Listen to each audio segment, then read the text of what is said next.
नमस्कार दोस्तों, स्वागत है आपका स्टडी फॉर सिविल सर्विसेज में। वीडियो को पूरा देखिए। कोई भी आपका फीडबैक है, कोई सजेशन है, तुरंत वीडियो में कमेंट करके जरूर बताइए। अच्छा लगे तो वीडियो लाइक जरूर कर लीजिए और ऐसे वीडियो लगातार फ्री में पाने के लिए चैनल को तुरंत सब्सक्राइब कर लीजिए और बेल आइकन को जरूर टैप कर लीजिए ताकि आगे भी सारे वीडियो आपको मिलते रहे। यूट्यूब में फॉलो करते हैं तो प्लीज ये वाला फ्री टेलीग्राम चैनल जरूर ज्वाइन कर लीजिएगा। सारे नोटिफिकेशन, सारे अपडेट यहीं पे आते हैं, ध्यान रखिएगा। स्टडी फॉर सिविल सर्विसेज का कोई भी पेड ग्रुप अगर आपको ज्वाइन करना है तो सिर्फ 856480560660897523864455 यही नंबर है हमारे, सिर्फ जहां पे कॉल या व्हाट्सएप कर सकते हैं। इंस्टाग्राम पे हमारा पेज जरूर फॉलो कर लीजिएगा, स्टडी फॉर सिविल .सर्विसेज है। ट्विटर पे हमको जरूर फॉलो कर लीजिएगा, @study for civils है। सारे क्वेश्चन अटेम्प्ट करिए और स्कोर अपना तुरंत कमेंट करके बताइए। समीक्षा अधिकारी के प्रीलिम्स एग्जामिनेशन के लिए सेक्शन वाइज मॉक टेस्ट इस समय हम लगातार आपको दे रहे हैं और फुल लेंथ भी साथ में। ये जनरल हिंदी के हैं, मतलब सामान्य हिंदी का जो प्रश्न पत्र आपका 60 अंकों का आता है, 60 प्रश्न होते हैं। लेकिन ये सेक्शनल मॉक है तो इसमें हम 50 प्रश्नों पर ही चर्चा करेंगे और एक सेगमेंट उठाकर चलेंगे। तो अभी हम पर्यायवाची शब्दों को देखने जा रहे हैं, बाकी जितने हैं वो भी वीडियो उपलब्ध हैं, आप देख लीजिएगा। यहाँ देखिए, पहला प्रश्न कहा गया कि आत्मभू और सुरज्येष्ठ ये दो शब्द हैं, किसके लिए पर्यायवाची का काम करेंगे आप बताइए। तो श्रीहरि के पर्यायवाची हैं, भव के पर्यायवाची हैं, ब्रह्मा के हैं कि परमात्मा के हैं, देखिए और बताइए। सही जवाब हमारा सी हो जाएगा। ब्रह्मा के पर्याय हैं ये सब, ब्रह्मा जी का ही ये पर्याय है दोनों, ठीक है। प्रश्न संख्या 2, तार्क्ष्य और दूंद्रारी, दो शब्द है ना, तार्क्ष्य और दूंद्रारी, इनका आपको पर्याय बताना है। तो दोनों दो शब्द हैं, इनका अलग अलग पर्याय होगा। अब इसमें जोड़े दिए हुए हैं, इनसे देवता और दानव दिया है, वैनतेय और राजत दिया है, कंदर्प और गरुड़ ध्वज दिया हुआ है और सभी असत्य हैं ऐसा कहा गया है। तो अब इसमें से हमारा जो सही जवाब है वो आपका हो जाएगा, ये दूसरा प्रश्न आप देख रहे हैं, वैनतेय और राजत, ठीक, वैनतेय और राजत। अच्छा, तार्क्ष्य और वैनतेय किसको कहा जाता है? गरुड़ को कहा जाता है, ये गरुड़ के पर्यायवाची। प्रश्न संख्या 3 को देखते हैं। यमराज को काल पुरुष और धर्मराज कहते हैं, ये दो पर्यायवाची आप जानते हैं, लेकिन यहाँ पर कुछ और भी पर्याय दिए हुए हैं, तो आप बताइए कि कौन सा हम चुनेंगे। जैसे कि शमन, कृतांत और परेतराट, नीचे लिखा हुआ है कि सभी सत्य हैं और ऐसा ही है, इसमें तीनों ही सत्य हैं, ये तीनों भी यमराज के ही पर्याय। अब यहाँ कहा गया कि ककुप और काष्ठा, ये दो शब्द हैं, आप बताइए कि ये किसके लिए पर्यायवाची का काम करते हैं। तो ये काठ के लिए, मतलब लकड़ी के लिए, काष्ठ के लिए वही बात है, या फिर ककड़ी के लिए पर्यायवाची है, या दिशा के लिए। तो ककुप और काष्ठा कहा जाता है दिशाओं को, सुनकर यकीन नहीं होता लेकिन ये शब्द जो है ये दिशाओं के पर्यायवाची। प्रश्न संख्या 5, कलमश और अहंस, ये दो शब्द हैं, आपको बताना है कि ये किसके पर्याय, पंक के हैं, किल्विश के हैं, पाप के हैं या फिर सभी के हैं। सही जवाब हो जाएगा सभी के। पाप को ही कहा जाता है किल्विश, और पंक, कीचड़ के लिए पंक शब्द का इस्तेमाल होता है, लेकिन कोई भी जो निम्न वस्तु है, तुच्छ वस्तु है, ये कहा जाए कि घृणित और पापी वस्तु है, तो उसके लिए हम पंक शब्द का इस्तेमाल करते हैं। बाकी कलमश और अहंस भी उसी के लिए काम आने वाला शब्द है, तो इसमें हमने देखा, हमने डी को चुना। प्रश्न संख्या 6 की ओर चलते हैं। यहाँ देखिए, व्रीड़ा, व्रीड़ा शब्द जो है ये लज्जा का पर्यायवाची है और इसके अन्य भी पर्यायवाची हैं, कौन से हैं बताइए। मंद्राक्ष कहा जाएगा, त्रपा कहा जाएगा, ही कहा जाएगा, या सभी सत्य हैं। कुल मिलाकर लज्जा का पर्याय आपको ढूंढना है, एक दे दिया है, बाकी तलाशना है।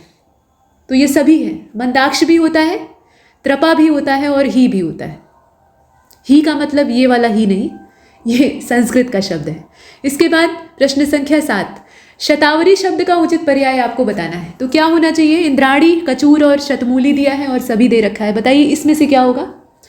तो हमारा जो सही जवाब है वो डी हो जाएगा, क्योंकि इंद्राणी को भी शतावरी कहा जाता है। कचूर और शतमूली जो है ये एक तरह की वनस्पति होती है, ठीक है। तो ये पर्याय जो है ये एक साथ काम करेंगे। इसके बाद प्रश्न संख्या 8, स्वैराचार, बताइए स्वैराचार जो शब्द है इसके लिए उचित पर्याय कौन सा होगा। 8वां आप देख रहे हैं, सही जवाब हमारा हो जाएगा इसमें से डी वाला, सभी, ठीक। अतिचार, कुशासन और एक तंत्र। प्रश्न संख्या 9 को देखते हैं। उत्साहित शब्द के लिए उचित पर्याय कौन सा है। सुमुत्सुक, उत्सुक, उछाह, अब बताइए इसमें से क्या होगा। तो प्रश्न संख्या 9 का जो सही जवाब है वो इसमें हो जाएगा बी, सुमुत्सुक, ठीक। उत्साहित के लिए सुमुत्सुक जो है वो सही पर्याय होगा और इसका शुद्ध रूप भी होगा। 10वें प्रश्न को देखें। अन्न दान कर यश प्राप्त करने वाला व्यक्ति, उसके लिए हम कौन सा शब्द इस्तेमाल करेंगे, देखें और बताएं। सही जवाब हमारा क्या होगा, डी हो जाएगा, वाजश्रवा। वाजश्रवा ऋषि का भी नाम था एक, और ये अन्नदाता के लिए इस्तेमाल होने वाला शब्द है। अच्छा, 11वें प्रश्न की ओर चलते हैं। घुघराले बालों का उचित पर्याय क्या होना चाहिए। टेढ़ा, टोढ़ा और वक्र, या फिर कुंचित या फिर सभी? तो इसमें कुंचित होता है, ठीक है, टेढ़ा नहीं। यहाँ बालों की बात हो रही है ना, कोई भी वक्र चीज की बात नहीं हो रही है, तो यहाँ पर जो कुंचित शब्द है वो काम करेगा। अच्छा, 12वें प्रश्न को देखिएगा। बकर, कसाब और कसाई, ये दो शब्द हैं, दोनों एक ही, मतलब कसाई को ही कहा जाता है। इसके लिए एक और पर्यायवाची आपको तलाशना है, एक से ज़्यादा भी हो सकता है। तो बधिक और चिक दिया है, बाकी सी और डी जो है वो या तो समर्थन कर रहे हैं या विरोध कर रहे हैं। तो 12वां जो आप देख रहे हैं उसका सही जवाब सी हो जाएगा। मतलब ये बधिक कसाई के लिए इस्तेमाल होने वाला शब्द है, वध करने वाला यानी मारने वाला, और चिक भी उसी को कहा जाता है।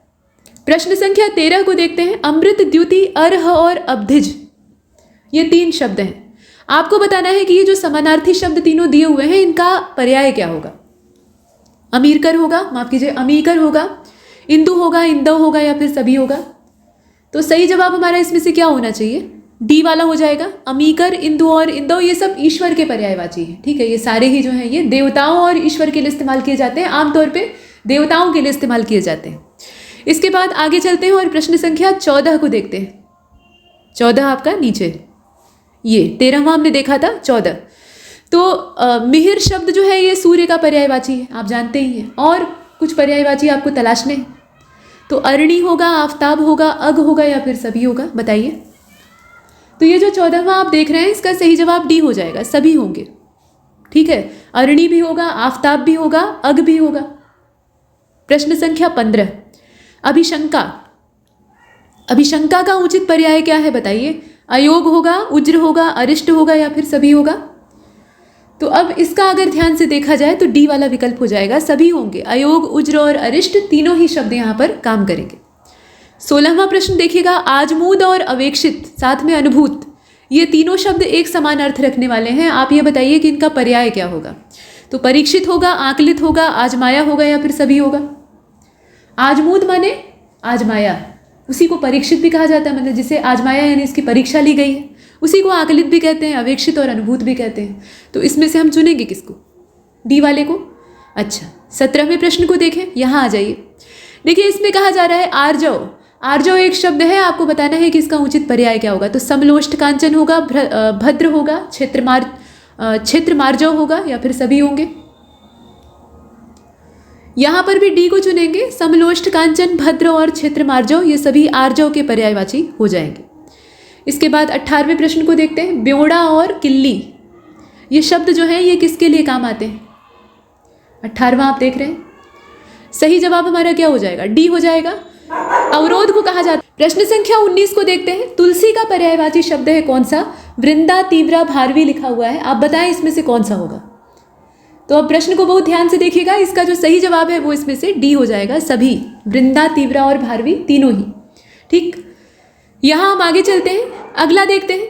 देखिए 18वें का हमने कौन सा चुना? डी वाला चुना, यानी सभी सत्य हैं। ब्योड़ा जो है वो अवरोध, रुकावट और अर्गला तीनों को कहा जाता है। और दरवाजे में रुकावट के लिए जो सिटकिनी लगाई जाती है उसी के लिए शुद्ध शब्द होता है अर्गला। तो हमने 19 और 18 दोनों को देख लिया था। 19 का डी वाला सही है। प्रश्न संख्या 20 को देखते हैं। आगार। आगार शब्द मंडली का पर्याय है। इसके और भी समानार्थी शब्द हो सकते हैं, कौन से हैं बताइए। इजलास कहा जाएगा, वेड़ी कहा जाएगा, बज्म कहा जाएगा या सभी कहा जाएगा। तो इसमें से हमारा जवाब हो जाएगा सभी। इजलास जो है ये वेड़ी, बज्म और मतलब तीनों के लिए इस्तेमाल होने वाला शब्द है, ठीक। इजलास, वेड़ी, बज्म यानी आगार या मंडली से तात्पर्य होता है, झुंड से तात्पर्य होता है। अब इसके बाद 21वें नंबर के प्रश्न में कहा गया कि कूष्मांड का उचित पर्याय आपको बताना है। तो तुम्बुक होगा, झिंगाक होगा, नाग पुष्पक होगा या सभी होगा। अब इसमें से हमारा जवाब हो जाएगा डी वाला, सभी, ठीक है। तुम्बुक, झिंगाक और नाग पुष्पक तीनों ही कोहड़े को कहा जाता है, ठीक। काग भगोड़ा। काग भगोड़ा ये जो शब्द है इसके लिए आपको पर्याय बताना है। बताइए इसमें से कौन सा होगा। उड़ होगा, ढूहा होगा, बिजुका होगा या सभी होगा। इसमें से आपका देखिए सभी वाला जो विकल्प है वो सही होगा। उड़, ढूहा और बिजुका ये काग भगोड़ा के लिए इस्तेमाल होने वाले शब्द हैं। असल में जो स्केयर क्रो होता है ना, खेतों में लगाया जाता है अनाज को चिड़ियों से बचाने के लिए, कौवा उड़ाने के लिए एक इंसान की शक्ल का, मतलब बांस से जोड़कर एक पुतला जैसा बनाया जाता है, उसको फटे पुराने कुर्ते और कपड़े पहना दिए जाते हैं और भूतिया फिल्मों में अक्सर वो जिंदा हो जाता है, उसको बिजुका कहते हैं। तो उसी के लिए ये सारे शब्द इस्तेमाल किए जाते हैं, ठीक है। ऊढ़ और ढूहा भी उसी को कहते हैं, बिजुका भी कहते हैं। हड़िया ऐसे रंग के ऊपर उसके सिर पे लटका दी जाती है। इसके बाद प्रश्न संख्या 23 को देखते हैं। नौकरी शब्द के लिए उचित पर्याय क्या होगा बताइए। तो जद, वृत्ति और मनुष्यकार लिखा है, साथ में कहा गया है कि सभी।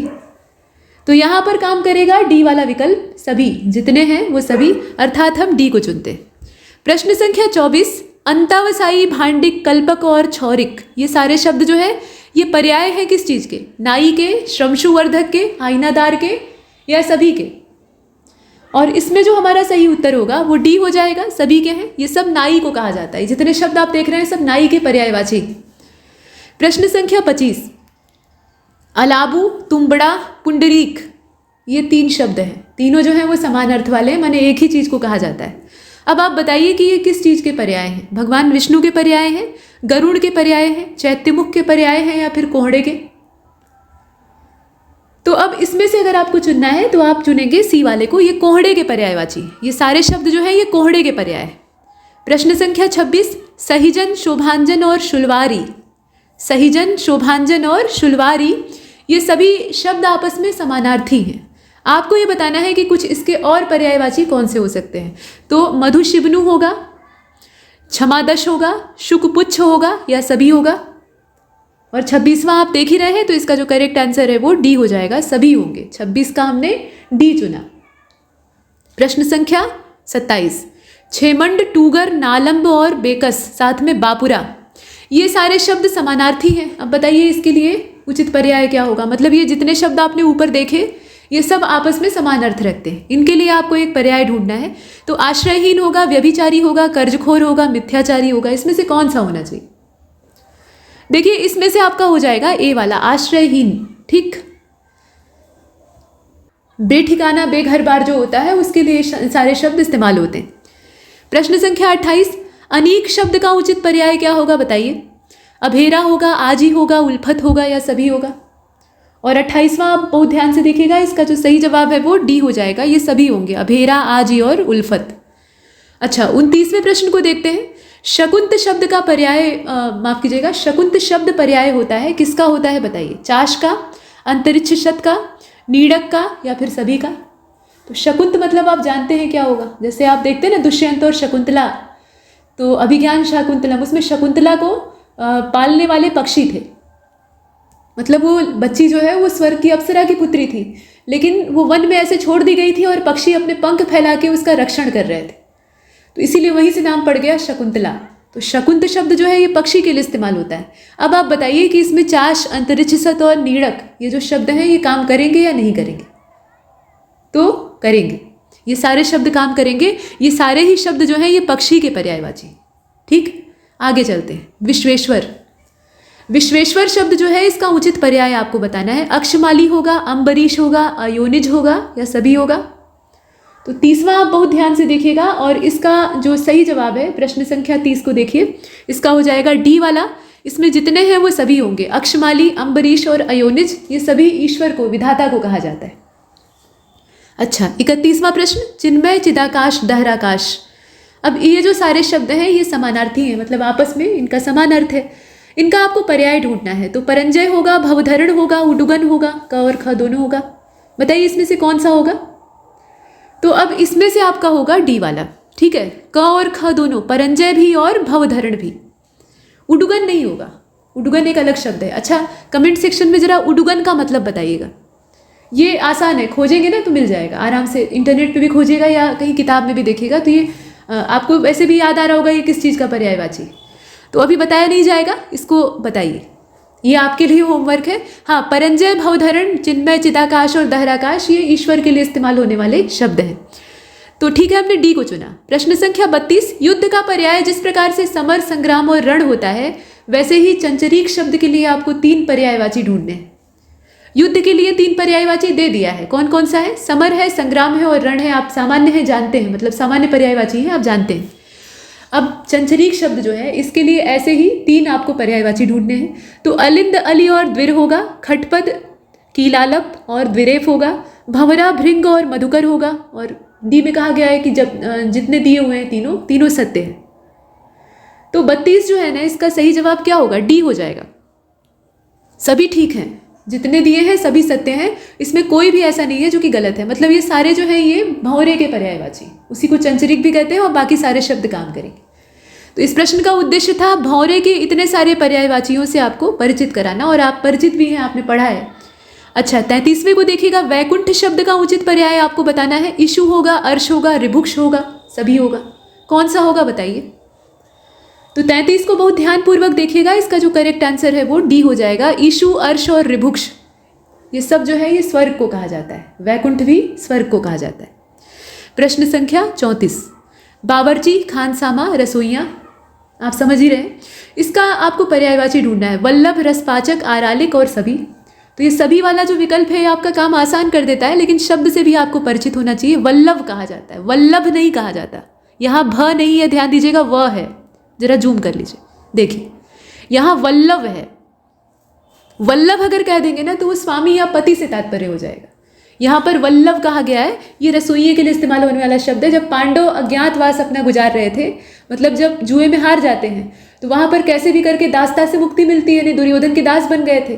तो जब दास्ता से मुक्ति मिलती है तो उसके बाद ये शर्त रखी जाती है कि 12 साल का वनवास और 1 वर्ष का अज्ञातवास, यानी 13 साल के लिए जंगल में जाओ। और 13वां साल बड़ा टेढ़ा था। वनवास में तो खुलेआम जी सकते थे, लेकिन 13वें साल में आपको छिपना होगा, वेश बदल के छिपना होगा, और दुर्योधन के गुप्तचर पूरा प्रयास करेंगे तुम्हें खोजने का। और तुम अगर गलती से पकड़ में आ गए या पहचान में आ गए तो फिर 12 साल के लिए जंगल में भेज दिए जाओगे। तो इसीलिए छिपने के उद्देश्य से ये लोग क्या करते हैं, ये मत्स्य नरेश के यहाँ, यानी विराट राज्य जो जयपुर राजस्थान वाला एरिया है, वहाँ जाके छिप जाते हैं। और राजा के रसोइये की हैसियत से भीम वहाँ काम करने लगते हैं, और वहाँ पर उनका नाम पड़ता है वल्लभ। वल्लभ नाम के वो रसोइये बनते हैं। सैरंध्री के नाम से द्रौपदी वहाँ छिप के रानी की दासी का काम करती है। कंक के नाम से युधिष्ठिर जो है वो राजा के दरबार में उनके सलाहकार और मंत्री का काम करते हैं। ऐसे ही नकुल और सहदेव के भी अपने नाम होते हैं, जो इस समय मुझे माफ़ कीजिएगा याद नहीं आ रहे हैं। अगर आपको याद आए तो कमेंट में बताइएगा। तो वो जो है वो घुड़साल में काम करते हैं, मतलब पशुओं, जो राजकीय घोड़े होते हैं और राजकीय पशुशाला होती है, उसमें घोड़ों को औषधि देने का काम करते हैं।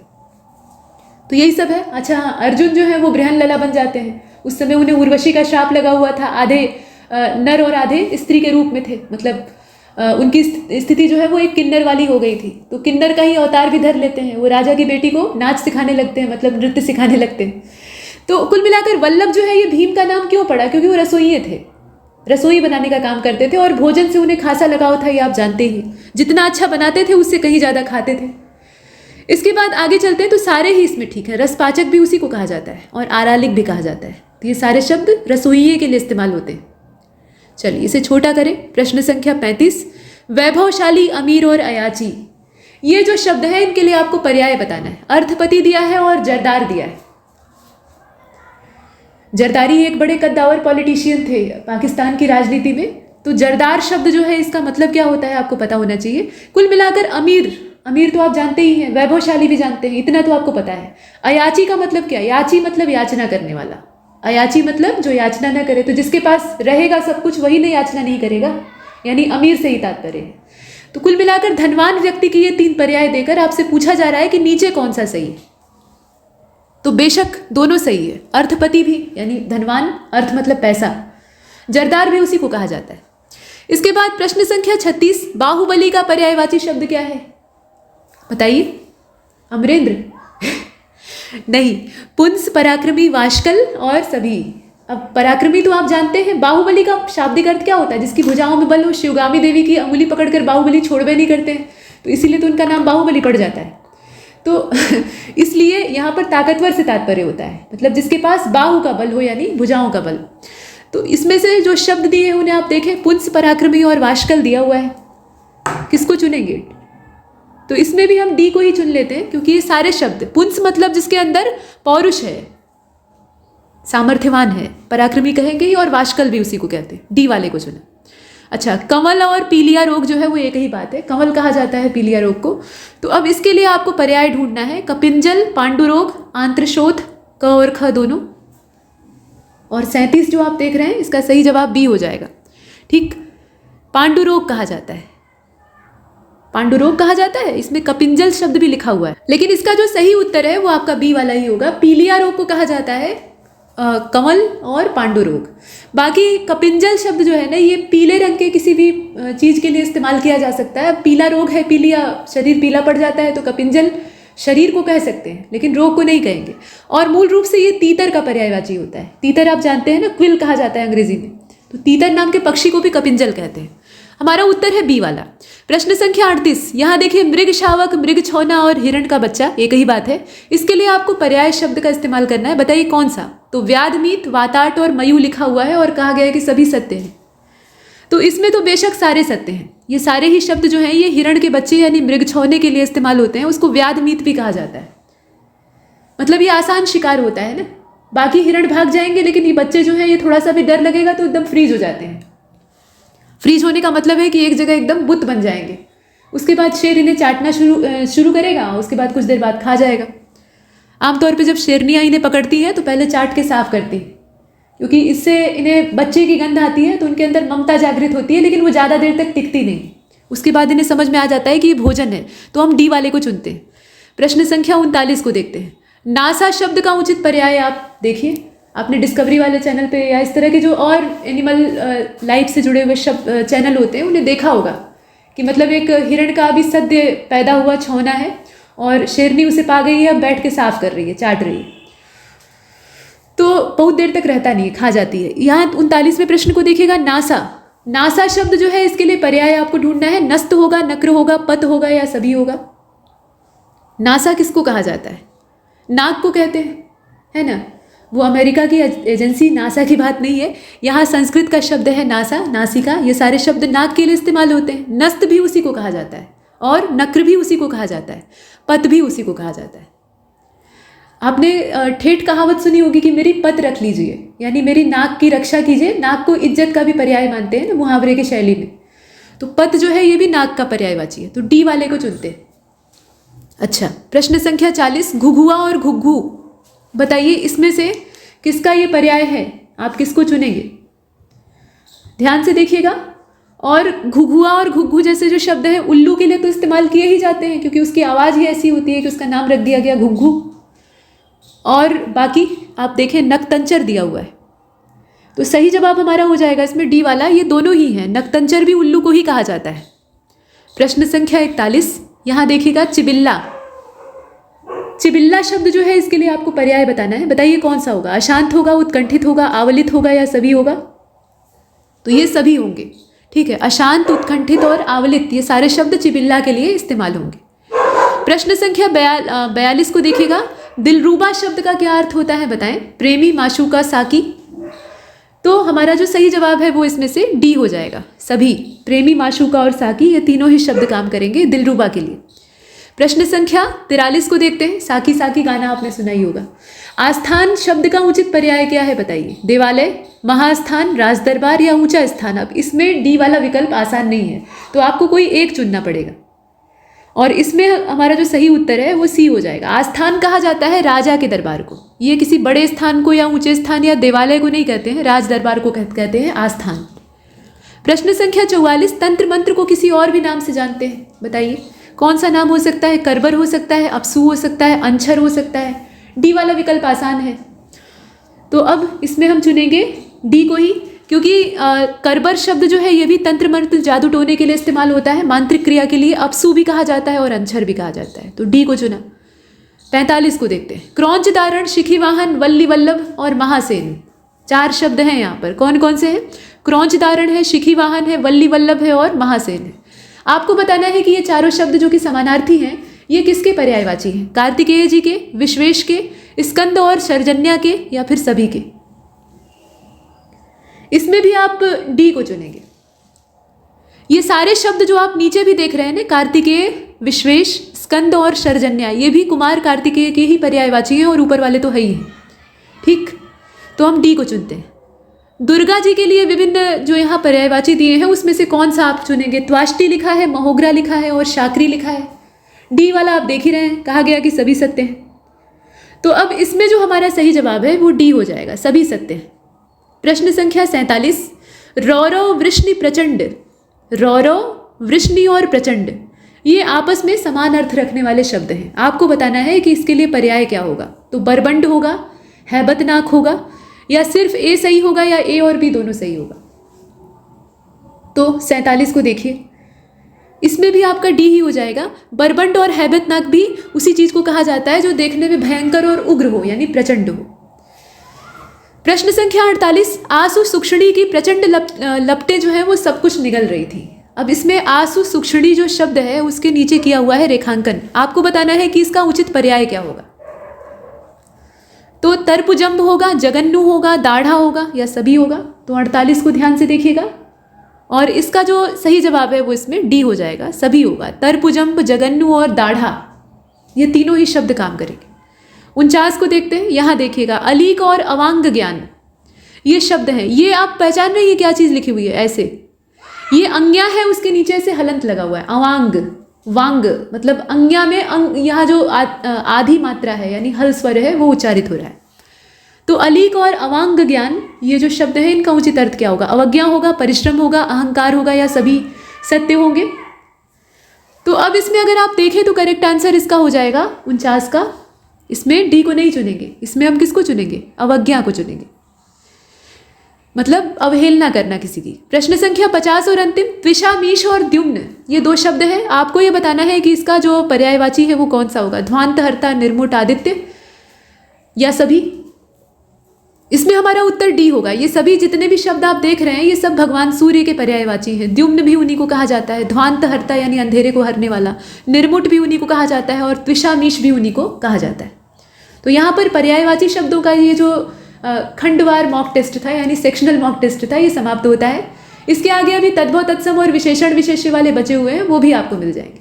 पढ़ते रहिए, लगातार प्रैक्टिस करते रहिए। परीक्षा में आपको एकदम रिकॉर्ड तोड़ प्रदर्शन करके आना है ताकि आप सेलेक्ट हो सके और सफलता में किसी तरह का संदेह न रहे। क्योंकि अभी जो प्री वाला ये दौर होता है ना, इसमें आपके पास भ्रम की स्थिति नहीं होनी चाहिए। मतलब इस स्थिति में आप रहें कि अपने आप को सेफ महसूस करें और निश्चिंत होकर मेंस की तैयारी करें। तो वैसी एक निश्चिंतता वाला भाव आपके पास अवश्य होना चाहिए परीक्षा हॉल से निकलने के बाद। तो प्रैक्टिस बढ़िया करिएगा, अवश्य ही सफलता मिलेगी। तब तक के लिए नमस्कार।